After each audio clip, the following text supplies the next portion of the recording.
சோர்ந்து போகாம ஜெபம் பண்ணிருங்க. சில பிரேயர் ஃபைல் எல்லாம் இன்னைக்கு தட்டி எடுக்க போறீங்க. ஆண்டவர் நான் விட்டாலும் நீங்க விட மாட்டேங்கிறீங்க. கூட இருக்கிறவன் சொல்றான் ஒன்றுமில்லை என்ன.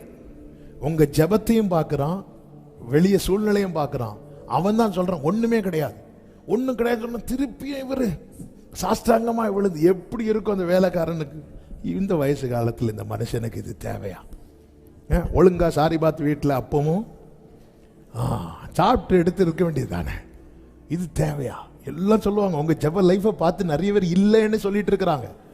அவங்க வந்து சொல்ல போறாங்க, ஒரு சின்ன சேஞ்ச் தெரியுது, சமுத்திரத்திலிருந்து ஒரு உள்ளங்கை அளவு.